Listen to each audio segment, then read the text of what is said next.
महर्षि वो विराट कोहली और अनुष्का आए थे। विराज बैठ प्रसन्न हो। ये अभी ठीक। हाँ नहीं, ठीक ही रहना चाहिए। हम आपको अपने प्रभु का विधान बताते हैं थोड़ा सा। जब प्रभु किसी पर कृपा करते हैं, ये वैभव मिलना कृपा नहीं है, ये पुण्य है। पुण्य से एक घोर पापी को भी बहुत, देखो पाप करके भी उनका कोई पुण्य है जिससे वो सुकृत पूर्व के सुकृतवश चल रहे हैं, नया पाप है। ये वैभव बढ़ना या यश बढ़ना ये भगवान की कृपा नहीं मानी जाती।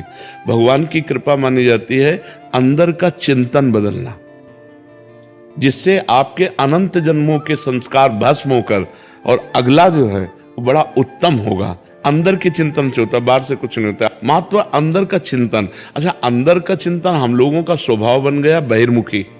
बहिर्मुखी मतलब बाहर, बाहर यश कीर्ति लाभ विजय, इससे हमको सुख मिलता है। अंदर से कोई मतलब नहीं रखता कोई विरला ही अंदर से। अब क्या होता है, भगवान जब कृपा करते हैं तो संत समागम देते हैं, फिर दूसरी जब कृपा होती तो विपरीतता देते हैं, और फिर अंदर से एक रास्ता देते हैं। ये मेरा रास्ता है, ये परम शांति का रास्ता है, ये शांति का रास्ता नहीं। भगवान वो रास्ता देते और जीव को अपने पास बुला लेते हैं। बिना प्रतिकूलता के संसार का राग नष्ट नहीं होता। किसी को भी वैराग्य होता है तो संसार की प्रतिकूलता देखकर वैराग्य होता है। सब कुछ हमारे अनुकूल है तो हम आनंदित होकर उसका भोग करते हैं। जब हमारे ऊपर प्रतिकूलता आती है तब ठेस पहुंचती है कि इतना झूठा संसार, तो अंदर से भगवान रास्ता देते हैं, ये सही है।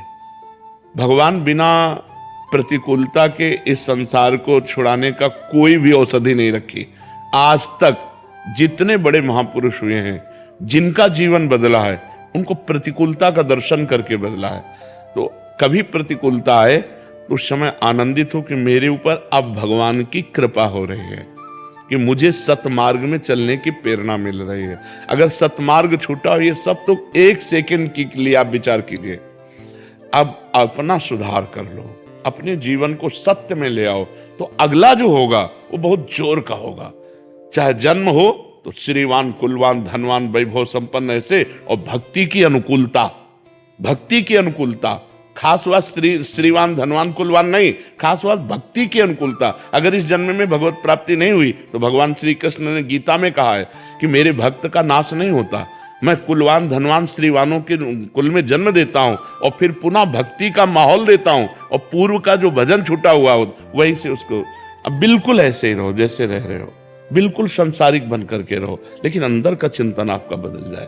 अंदर के चिंतन में आपकी यश की भावना न रह जाए, अंदर के चिंतन में आपको धन बढ़ाने की भावना न रह जाए। अंदर का चिंतन हो जाए, प्रभु बहुत जन्म व्यतीत हो गए, अब एक बार आपसे मिलना चाहती हूँ, एक बार आपसे मिलना चाहते हैं प्रभु, मुझे आप चाहिए, अब संसार नहीं। तो बात बन जाएगी, तो बात बन जाएगी। तो इसलिए आनंद पूर्वक भगवान का नाम जप करो, बिल्कुल चिंता मत करो। बाबा, क्या नाम जप से हो जाएगा पूरा? ये हम अपने जीवन का अनुभव बताते हैं। सांख्य योग और अष्टांग योग और कर्म योग और भक्ति योग, चारों योगों में प्रवेश रहा है। पहले हम सन्यासी रहे 20 वर्ष सन्यासी रहे काशी विश्वनाथ जी। तो हम सांख्य योग, अष्टांग योग, जो अष्टांग योग है ना, अष्टांग योग, कर्म योग, इन तीनों को अच्छी प्रकार जान करके और फिर भक्ति योग में आए हैं। स्वयं भगवान शंकर से बढ़कर कोई ज्ञानी तो नहीं ना, सनकादि से बढ़कर कोई ज्ञानी नहीं। वो हरिशरणम सनकादि हर समय जपते रहते हैं। भगवान शिव राम राम राम राम राम राम जपते रहते हैं। हम वृंदावनवासी प्रिया प्रीतम के उपासी, तो जो राम में राह है वही राह है, जो धा है ये रस देने वाली वस्तु है। तो हम राधा राधा राधा राधा, मतलब आप ये समझो कि हमारी इतनी तार्किक बुद्धि रही, हमारी श्रद्धालु बुद्धि नहीं रही। सन्यासी की जो बुद्धि होती है वो तर्क प्रधान होती, कसौटी पर कसने पर। तो हम केवल भावुकता में राधा राधा का प्रचार नहीं कह रहे कि हमने सुना और ऐसे ग्रंथों में पढ़ा और ऐसे कह रहे, स्वयं स्वाद लेके कह रहे और विश्वास के साथ कह रहे कि यदि आप राधा राधा जपते हो तो इसी जन्म में भगवत प्राप्ति हो जाएगी, इसी जन्म में। जैसे किसी से कहा जाए कि तुम सत्य बोलो, मंदिर में चढ़ के बोलो, तो हम मंदिर में नहीं, हम वृंदावन में बैठे हैं। करोड़ों मंदिर इसकी समानता नहीं कर सकते, भगवान का परम धाम है। अगर राधा राधा नाम चल रहा है तो इसी जन्म में भगवत प्राप्ति हो जाएगी। हमारी आखिरी श्वास यदि राधा, तो मुझे श्री जी की प्राप्ति, भगवान की प्राप्ति हो जाएगी, इसमें कोई संशय नहीं। और किसी साधनों की कोई आवश्यकता नहीं। आप केवल अंदर ही अंदर चलाइए और लिखिए। देखो, हम जो कह रहे हैं उसको समझो। बहुत अधिक नाम जपने की हमें चेष्टा नहीं करनी, कम संख्या हो लेकिन मन लगा करके हो। जैसे हम, अब देखो, आप लिखो राधा, अपने दिमाग में लिखो, खुले नेत्र लिखो, या बाहर देखो, दिखाई दे रहा है राधा लिखा हुआ, वही कान में सुनो राधा, वही अंदर उठाओ राधा, ये तीनों का एकाकार हो जाए तो ये करोड़ों नाम जप के बराबर है। देखो, जैसे हम बोला राधा, ऐसे हम 1000 राधा नाम बोले तो हम बोला राधा, ये उपांशु है, इसे उपांशु कहते हैं। राधा राधा राधा राधा 1000 बार, ये उपांशु हुआ। अब ये ऐसे उपांशु हम 10,000 बार जप करें, अंदर देखते हुए बोले राधा, उपांशु 10,000 बार नाम जप करने का फल एक बार मानसिक में है। इतना बड़ा फल है ये। ऐसे राधा राधा राधा चल रहा है, नेत्रों से हम उसे देख रहे हैं, कानों से उसे सुन रहे हैं। आप देखना कि अगर मन भगेगा तो आप लिख नहीं पाओगे राधा नाम, अगर लिख रहे हो तो मन भगेगा नहीं। तो चाहे 10 बार लिखो, 100 बार लिखो, लेकिन एक अभ्यास बनाओ ऐसा कि कुछ समय शांति से स्नान आदि करके बैठ गए और राधा राधा लिख रहे हैं, उसी का चिंतन कर रहे हैं। इसे अपना जीवन बना लो, फिर आप परिणाम में खुद देख लेना। कोई घाटे का सौदा तो है नहीं। ठीक है। राधे राधे महाराज जी, आपके चरणों में दंडवत प्रणाम। गुरुदेव भगवान, श्रीमद् भगवत गीता में भगवान श्री कृष्ण कहते हैं कि काम, क्रोध और लोभ, ये 3 प्रकार के नरक के दरवाजे जीवात्मा। त्रिविधम नरकस्येदं द्वारम नाशं महात्मनः कामः क्रोधः तथा लोभः तस्मात् दैत्यं त्यजेत्। महाराज, इन तीनों का त्याग कर देना चाहिए, परंतु इस भौतिक संसार में रहते हुए ये चीजें स्वतः ही जीवन में आ जाती हैं। महाराज जी, ऐसे में इस नरक से कैसे बाहर निकले? स्वतः विष आएगा, खा जाओगे?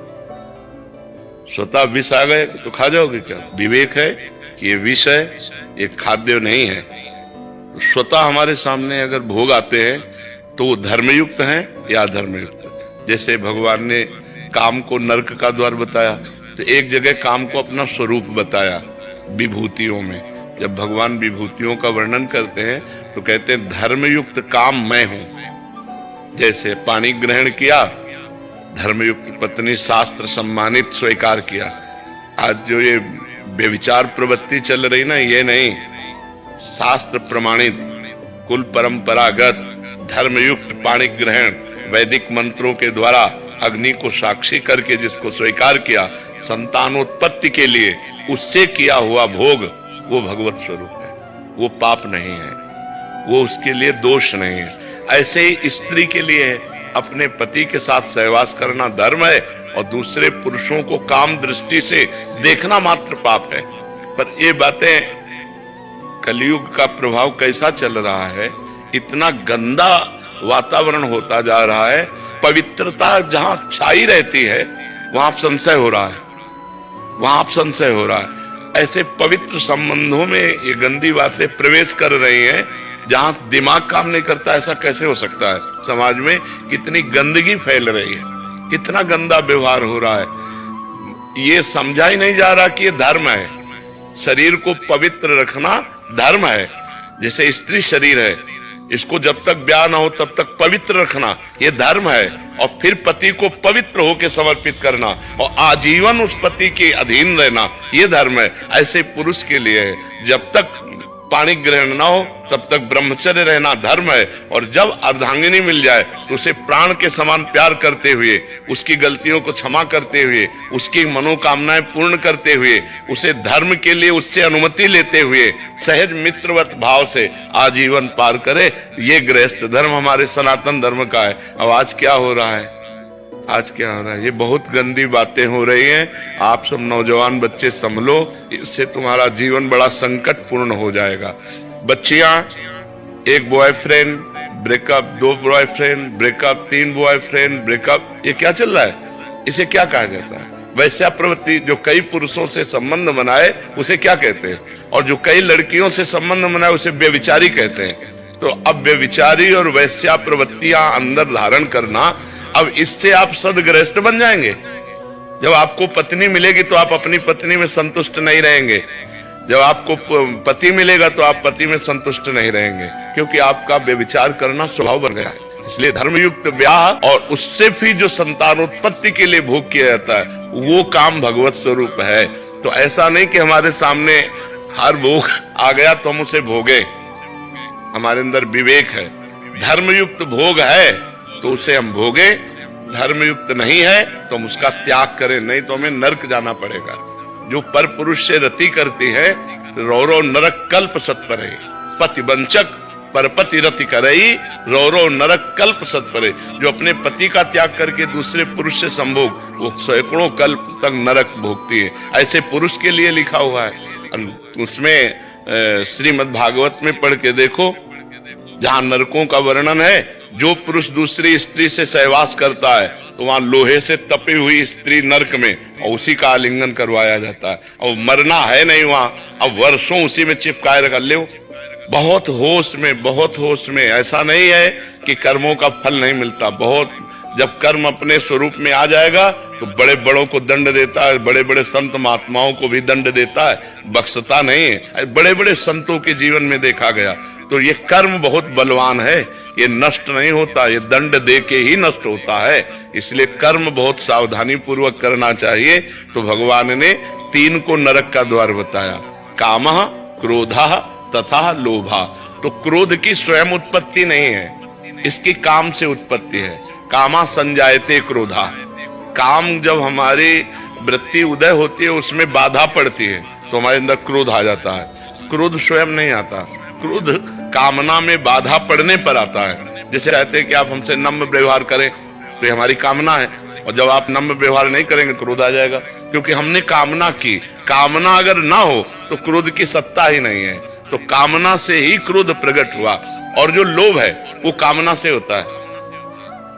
कामना पूर्ति होने पर लोभ होता है और कामना की अपूर्ति होने पर क्रोध होता है। तो मूल जो है वो काम है। इसीलिए भगवान ने गीता जी में कहा, ये काम सबसे बड़ा शत्रु, इसको मार डालो अर्जुन।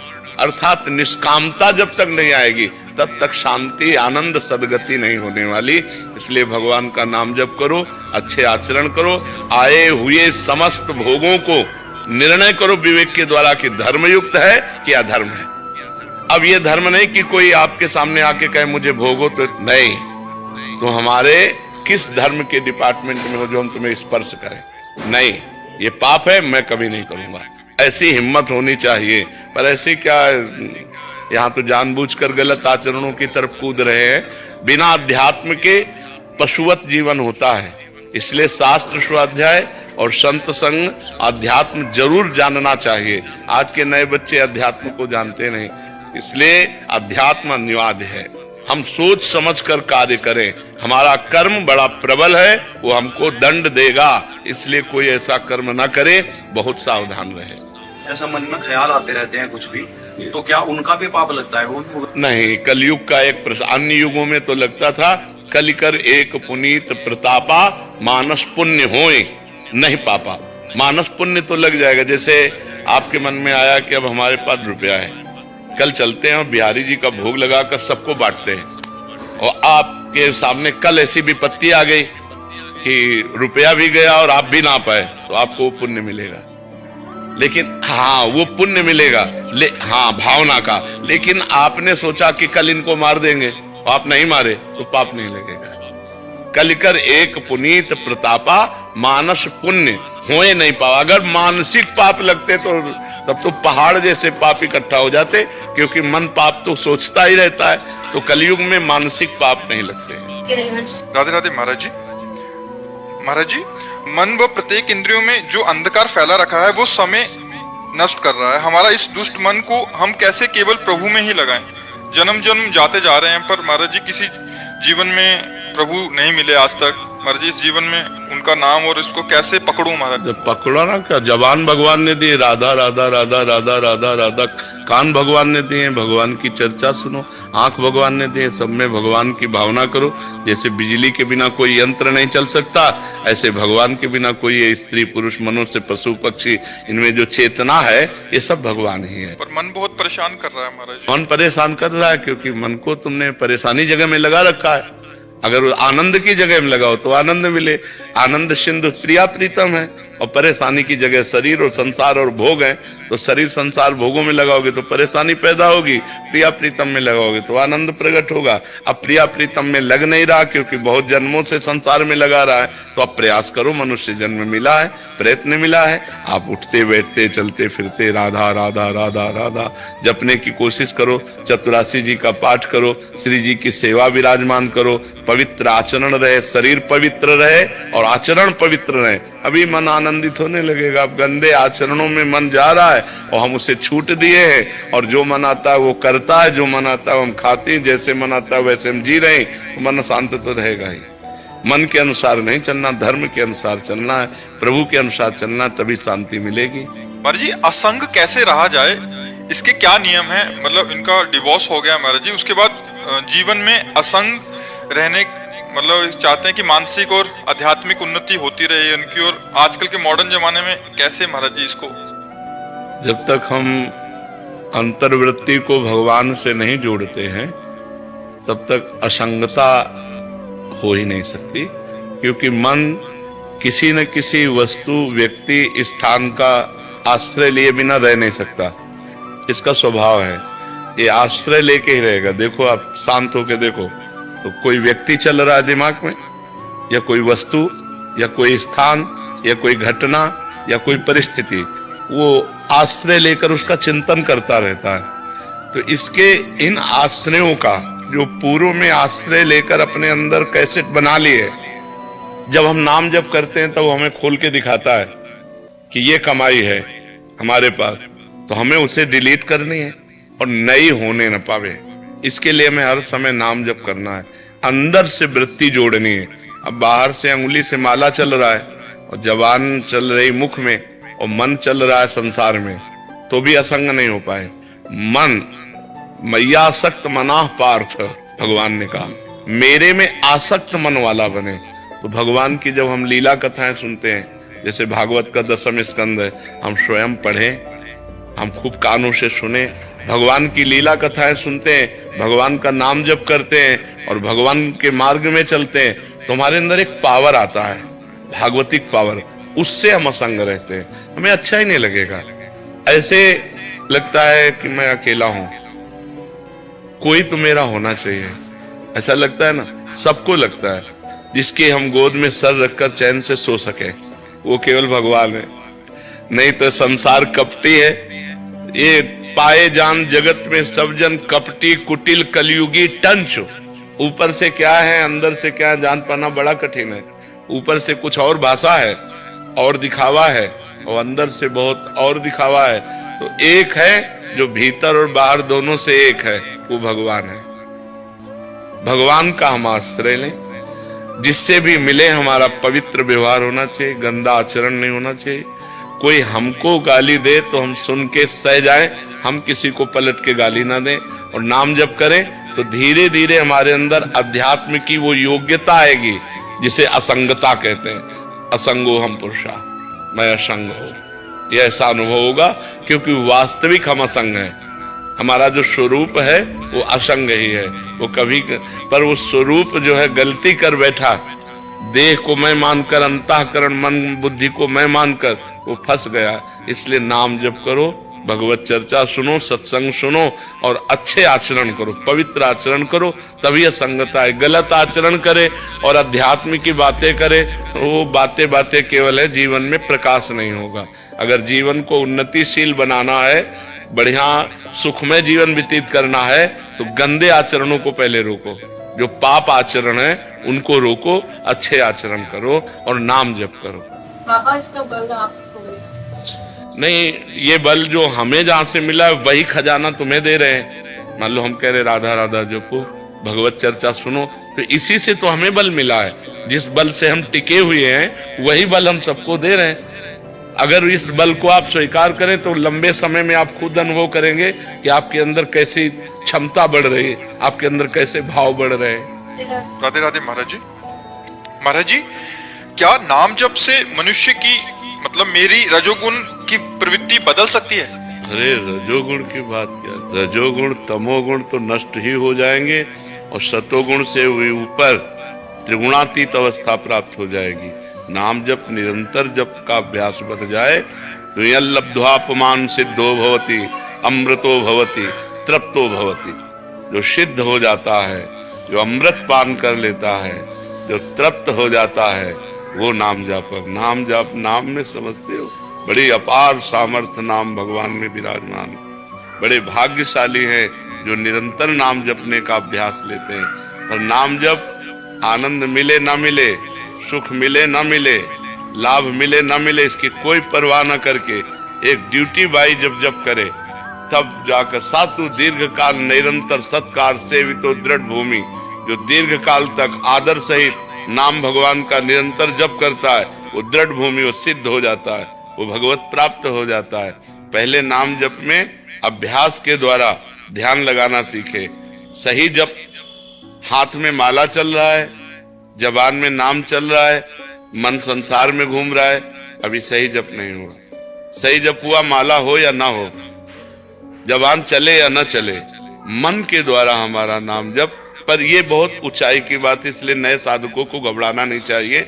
नहीं, क्लास बाय क्लास है, भूमिका है, नाम जप की भूमिका है। तो हमें प्रथम भूमिका में चाहिए कि जिह्वा हिलाते हुए नाम जप करें और जहां जहां मन हमारा जाए वहां से हटाकर नाम में लगाएं। बार बार ये अभ्यास करें और जहां जहां मन जाए वहां भगवान को देखने की चेष्टा करें कि वहां भी परमात्मा विराजमान। कोई भी वस्तु, कोई भी व्यक्ति, कोई भी स्थान ऐसा नहीं जहाँ परमात्मा न विराजमान हो। तो नाम जप करते करते दो अभ्यास करें। एक तो जहां जाए वहां से हटा के नाम में लगावें, और एक जहां जाए वहीं भगवान को देखने की चेष्टा करें, वहीं परमात्मा को देखने की चेष्टा करें। धीरे धीरे हमारा मन, ये हम नहीं कह रहे कि तुम 2 महीने में सिद्ध हो जाओगे, 4 महीने में। अभ्यास लंबा खींचना पड़ेगा क्योंकि बहुत जन्मों का अभ्यास हमारा विषय चिंतन का है। तो जब हम नाम को ध्यान पूर्वक जपते हैं, ध्यान पूर्वक कैसे कहते हैं कि जैसे हमने कहा राधा, तो अब हमारे कान में गूंज गया राधा, हमारी आंखों के सामने लिख गया राधा, चाहे आंखें बंद हो चाहे खुली हो, कोई जबान नहीं चल रही, अंदर से राधा राधा या राम राम राम राम, ऐसे एक ध्वनि चल रही और हम उसी ध्वनि में डूबते चले जा रहे हैं।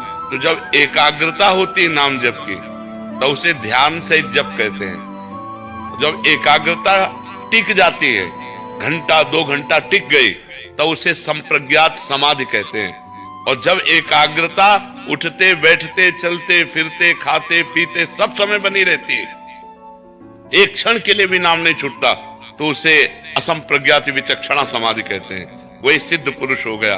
कबीरदास जी कहते ठाड़े बैठे परे उताना, कबीर काहे हम रहे ठिकाना। चाहे हम खड़े हैं या बैठे हैं या पड़े हैं या खा पी रहे हैं, हम ठिकाने में रहते हैं, अर्थात हर समय भगवान के चिंतन में रहते हैं।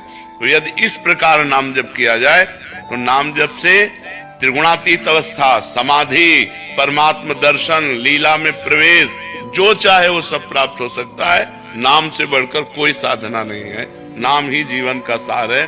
और ऐसा नहीं कि अपने साधन नहीं किए, अपने अष्टांग योग का साधन किए हुए, सांख्य योग का साधन किए हुए, कर्म योग का साधन किए हुए, सब करके आपको बता रहे कि सबका सार है नाम में प्रीति हो जाना।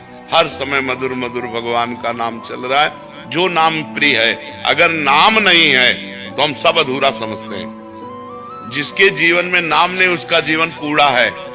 जैसे 0 0 0, क्या मतलब रह गया? अब 1 लगाओ फिर 0 रखो तो 10, 1 0 और बढ़ा दो 100, 1 0 और बढ़ा दो 1000, वो बढ़ता चला जाएगा। एक है नाम, अगर नाम रूपी एक है तो और साधन रूपी 0 लगाते चले जाओ, महिमा बढ़ती चली जाएगी। और नाम रूपी अंक हटा दो तो 0 0 0 0, कोई उसका अर्थ नहीं रहता। इसलिए सबको नाम जप करना चाहिए। नाम जप से रजोगुण ही नहीं तमोगुण भी नष्ट हो जाएगा, सतोगुण के ऊपर अवस्था आ जाएगी, त्रिगुणातीत गुणातीत अवस्था आ जाएगी। राधे राधे गुरुजी। गुरुजी, पाप क्या है और पुण्य क्या है? जो शास्त्र कहता है कि ये करो उसे पुण्य कहते हैं, और जो शास्त्र कहता है ये ना करो वो पाप है। जैसे स्त्री स्वरूप 4 हैं, माँ, बहन, बेटी और पत्नी। और एक स्त्री स्वरूप पत्नी से जो व्यवहार करना है वो 3 से नहीं करना है। 3 में जो व्यवहार करना है वो पत्नी से नहीं करना है। अगर आप पत्नी वाला व्यवहार, इन 3 पवित्र संबंध, तो ये महापाप हो जाएगा। तो जो शास्त्र विरुद्ध आचरण है उन्हें पाप कहते हैं, और जो शास्त्र संयत, शास्त्र नियत कि ये करना चाहिए उसे पुण्य कहते हैं।